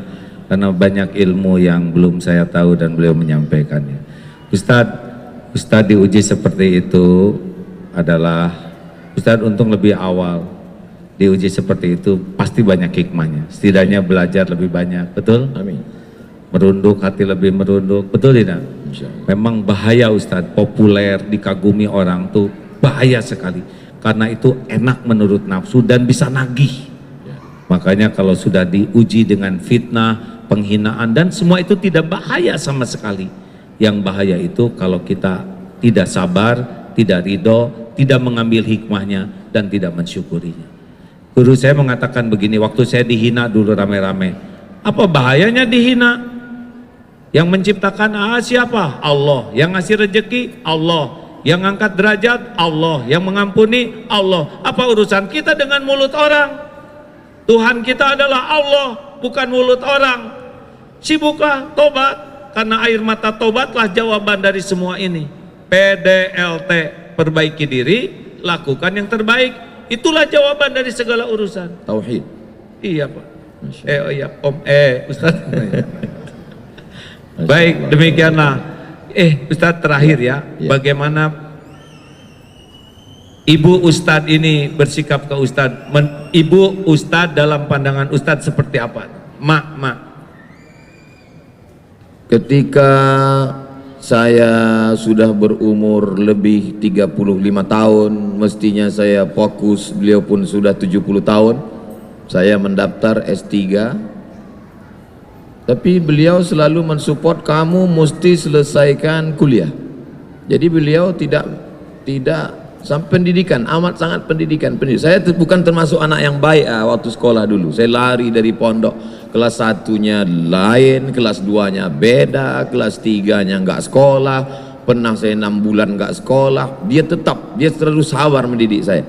Oleh sebab itu pelajaran yang dapat saya ambil, ibu-ibu yang punya anak badung, nakal, tetaplah. Mungkin dia punya masa depan seperti saya. Andai ibu saya membiarkan saya, mungkin saya sudah jadi geng motor, sudah jadi setan saya sekarang. Oleh sebab itu saya amat sangat beruntung. Ibu saya tidak hanya mengandung dan melahirkan saya, tapi dia mendidik saya, mendoakan saya setiap malam, sampai akhirnya beliau meninggal dunia. Dan sampai setelah meninggal pun yang sekarang saya lakukan, meneruskan apa yang pernah dia lakukan dulu. Dia dulu ketika hidupnya menyimpan beras, setiap bulan beras dia simpan. Sekarang saya buatkan wakaf beras, berbagi kepada fakir miskin, untuk menyambung, melanjutkan yang pernah dia lakukan dulu. Bagi saya, ibu adalah sumber inspirasi. Bagi saya, ibu adalah penyemangat. Bagi saya, ibu adalah yang selalu memberikan harapan sehingga saya tidak pernah berputus asa. Apa amalan-amalan ibu yang kelihatan istiqomah, Ustaz? Beliau dari sejak saya sadar, dari sejak saya melihat, tidak pernah meninggalkan sholat malam. Sehingga kalau saya terjaga malam, saya lihat dia tidak. Sampai hari ini, kalau saya sedang rindu, kalau saya sedang sedih, bahkan ketika saya pergi ke Sudan, saya mau pergi jauh, saya bentang sajadah di tempat dia sholat dulu. Saya ambil rehal tempat dia Quran, saya buka Quran yang dia baca. Karena dia selalu duduk di situ, dan kalau saya bangun malam, dia pasti sedang duduk buka Quran. Saya sholat di tempat dia sholat, saya baca Quran yang dia baca, saya sholat, saya duduk, bahkan saya tidur di tempat itu dapat mengurangi kerinduan saya. Bagi yang masih punya ibu, masih hidup, belikan makanan kesukaannya, suapkan dia, cium tangannya, peluk tubuhnya, cium keningnya. Karena ada masanya dunia ini hampa, tak terasa, tak ada gunanya lagi hidup, karena dia adalah sumber segala. Satu tahajud, ada lagi amalan lainnya? Suatu ketika saya membawa beliau ceramah di depan Masjid Agung di Medan. Kami tinggal di hotel, kemudian beliau ada tamu, lalu saya menemani ke bawah. Kemudian tamu ini bertanya ke beliau. Kata tamu ini, apa yang kau doakan untuk anakmu sehingga dia bisa sehat, dia bisa sekolah? Apa yang kau doakan? Saya nguping aja, saya sambil berdiri ngeliat-ngeliat, saya nguping beliau bicara berdua, saya tidak ingin intervensi. Kata dia, anakku itu ketika di Mesir aku kirim Fatihah setiap malam. Berapa kau bacakan? Kata teman dia, aku bacakan tiap malam dia 100 kali Fatihah. Saya baru tahu itu setelah dia cerita. Dia tidak pernah cerita ke saya dan saya tidak pernah tanya. Baru saya paham sesungguhnya apa yang sedang saya terima saat ini adalah doa dari ibu saya. Maka ketika dia meninggal dunia, saya pikir keberuntungan hidup saya sudah selesai. Tapi saya pikir Allah masih sayang, doa-doa dia yang lama masih ada yang tersisa sehingga Allah masih kabulkan. Allah masih buat saya sehat, Allah masih kasih saya hidup, Allah masih berikan keberkahan untuk saya. Kalau ingin hidup kita berkah, sayangilah ibu, ayah juga, jangan pernah lupakan kebaikan mereka. Masya Allah, tahajud, doa yang tidak pernah terputus. Beras, gimana tentang beras ibu? Beliau selalu mengeluhkan uang belanja yang kau kasih itu, beliau ada kebun sawit, tapi saya tetap berikan belanja. Beliau selalu mengeluh, belanja yang kau kasih itu kurang, banyak tamu, tapi saya tidak pernah mengeluhkan itu. Rupanya setelah saya lihat-lihat, uang yang diberi itu dia belikan ke beras, dia bagi fakir miskin, dia bagi sewa rumah orang yang tidak mampu bayar rumah, dia bagi. Pantasan uang itu cepat habis. Maka setelah dia meninggal, apa yang dia lakukan dulu saya lanjutkan. Saya belikan pembagian sembako tiap bulan, lalu kemudian melanjutkan apa yang pernah dia buat dulu. Saya ingin agar itu mengalir, dan saya berharap Allah Ta'ala memberikan ampunan, menempatkannya tempat yang terbaik dan memudahkan segala urusan hidup saya dan keluarga dan umat, insyaAllah. Masya Allah, hadirin, sholat termasuk qiyamul lail, kekuatan doa orang tua yang istiqomah dan juga sodakoh. Mudah-mudahan ini menginspirasi siapapun yang hadir. Amin. Sehingga kita jangan pernah tidak sabar terhadap anak-anak walaupun tidak sekolah 6 bulan. Ya, benar. Walaupun tiap ganti-ganti sekolah, karena kita tidak tahu kapan Allah memberikan yang terbaik untuk takdir keluarga kita ini. Ya, demikian hadirin. Sebelum ditutup, berkenankah kita bersama-sama membaca ayat Quran, Fatihah, ayat kursi, Al-Ikhlas, Al-Falaq, An-Nas, sambil kita bersodakoh, berwakaf, maaf ya. Wakaf untuk pembangunan masjid tidak apa-apa. Pak Wali diizinkan ya, semoga pertemuan ini selain mendapat ilmu, kita mendapat ladang amal jariah yang melimpah. Amin ya Rabbal. Hadirin, Al-Fatihah. A'udzu billahi minasy syaithanir rajim. Bismillahirrahmanirrahim. Alhamdulillahi rabbil alamin. Ar-Rahmanir Rahim. مالك يوم الدين إياك نعبد وإياك نستعين اهدنا الصراط المستقيم صراط الذين أنعمت عليهم غير المغضوب عليهم ولا الضالين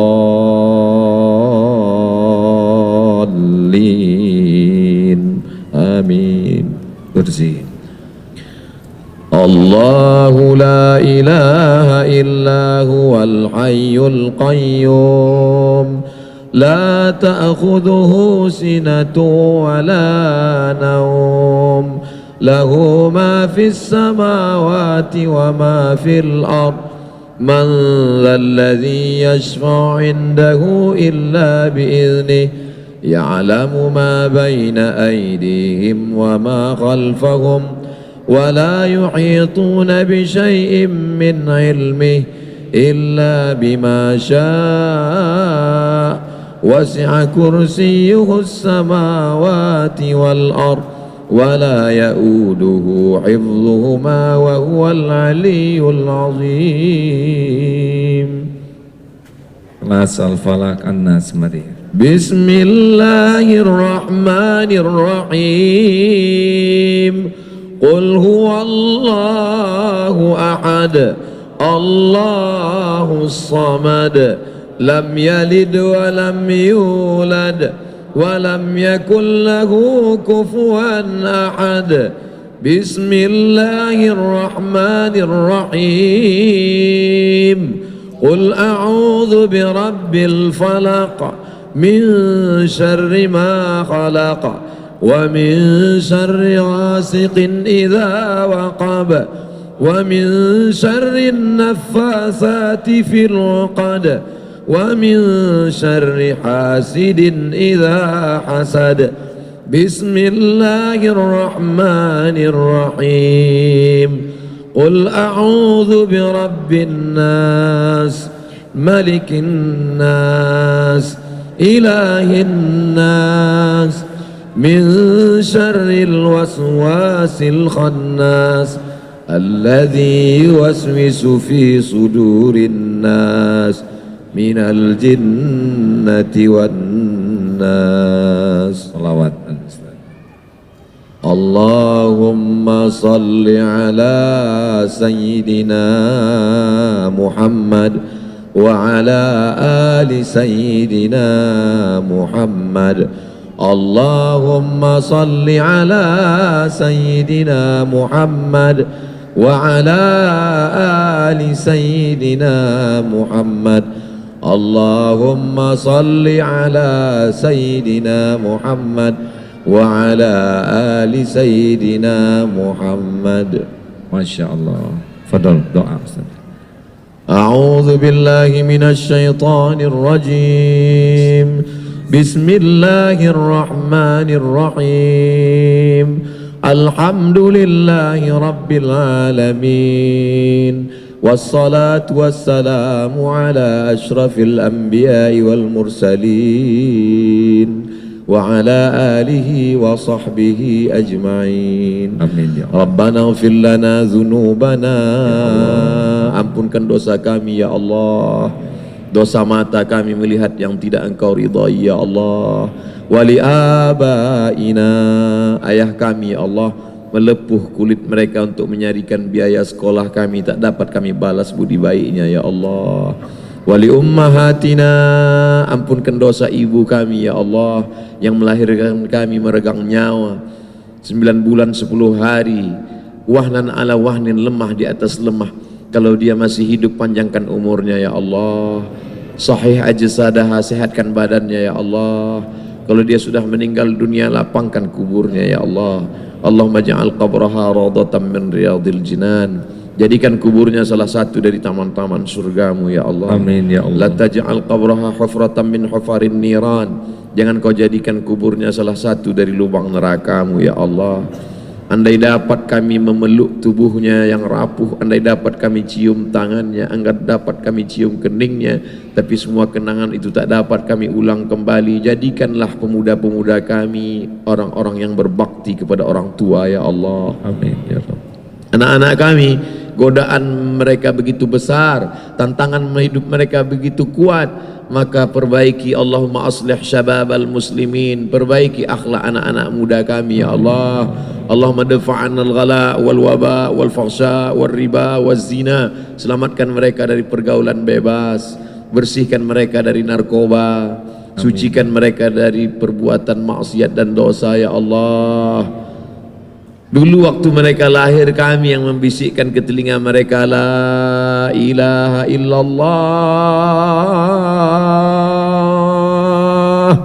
Saat kami mati nanti, kami tidak berharap banyak, kami hanya ingin mereka lah yang membisikkan ke telinga kami talqin, la ilaha illallah Muhammadur Rasulullah sallallahu alaihi wasallam. Yang masih belum terbuka pintu hatinya, ya muqallibal qulub, wahai engkau yang membolak-balikkan hati, sabit qulubana, kokohkan hati kami, hati orang tua kami, hati tetangga kami, hati kawan kami, hati sahabat kami, hati pemimpin kami. Allah maftah lana abwabal khair, bukakan pintu-pintu kebaikan ya Allah. Wa abwaban ni'mah, pintu-pintu kenikmatan ya Allah. Wa abwabal barakah, pintu-pintu keberkahan ya Allah. Malam ini kami bersama, malam ini kami bertaubat, malam ini kami bersama dengan orang-orang baik di tempat paling baik. Kami ingin pada saat kami menghadap Engkau nanti, jadikanlah kami tetap bersaudara ya Allah. Bil khusus Bapak Wali Kota kami, beliau sedang Kau berikan amanah, jadikan beliau orang yang kuat memegang istiqamah dalam la ilaha illallah dengan kekuasaannya. Guru kami Kiai Haji Abdullah Hakim Nastiar, berikan dia kekuatan zahir dan batin ya Allah. Sehatkan badannya, panjangkan umurnya, berikan keluarganya kesehatan zahir dan batin, jadikan anak-anaknya menjadi para penghafal Al-Quran.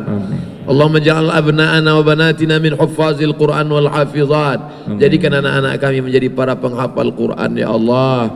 Minal mujahidina fi sabilik, mereka akan menolong agamamu dengan harta dan nyawa mereka. Saat itu kami sudah tidak lagi ada di atas tanah, tapi terang kubur kami, lapang makam kami, karena doa mereka di tengah malam. Mereka akan bermunajat, Rabbil firli wali walidayya warhamhuma kama rabbayani saghira.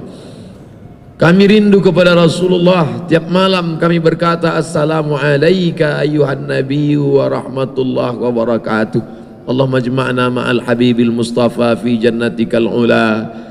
Kami tak layak masuk ke dalam surgamu, tapi juga kami tak kuat masuk ke dalam nerakamu. Maka berikan kami syafaat agar kami dapat berjumpa dengan Rasulullah sallallahu alaihi wasallam. Amin ya Allah. Tangan kami yang banyak dosa tak layak berjabat tangan dengannya. Mata kami yang banyak maksiat tak layak melihat cahaya pancaran dari wajahnya. Hati kami yang banyak dosa tak layak untuk dapat bersentuhan kulit dengan kulitnya. Tapi kami selalu berharap, ya Allah, temukanlah kami dengan Nabi Muhammad sallallahu alaihi wasallam. Allahumma barik lana fi arzaqina, berikan berkah pada rezeki kami sehingga kami bisa berhaji ke Baitullah. Berikan kami berkah pada rezeki sehingga kami dapat berkunjung ke makam Rasulullah sallallahu alaihi wasallam. Allahumma ja'alna minal mutahabbina bijalalik. Malam ini kami berkumpul di rumahmu, kami bersatu bukan karena kepentingan politik. Kami berkawan bersahabat bukan karena jabatan dan harta. Kami ingin berteman karena Engkau ya Allah. Maka beri kami naungan di antara mereka yang mendapatkan naungan singgasana arasmu. Karena yang mendapatkan naungan itu hanya orang yang berkasih sayang karena Engkau ya Allah. Masukkanlah kami orang-orang yang Kau cari di padang mahsyar. Ainal mutahabbuna bijalali. Mana orang yang dulu berkasih sayang karena aku, sahabat-sahabat kami, teman kami yang dulu pernah membuat kami tenang, yang dulu pernah membuat kami bertobat, yang dulu pernah menolong kami. Saat ini mereka tidak lagi ada bersama kami. Lapangkan kubur mereka ya Allah. Jadikan anak mereka anak-anak yang soleh dan solehah ya Allah. Allahumma ja'al hadzal balada baladan aminan mutmainna. Jadikan negara kesatuan Republik Indonesia ini negeri yang aman, damai, tentram. Pemimpin-pemimpinnya jadikan mereka adil dan amanah ya Allah. Orang-orang kayanya jadikan mereka dermawan dengan titipan hartamu ya Allah. Ulama-ulamanya jadikan mereka pemersatu umat bukan memecah belah ya Allah. Satukan kami dalam ridhamu. Ilahana anta maqsuduna. Kami yang Kau maksud ya Allah.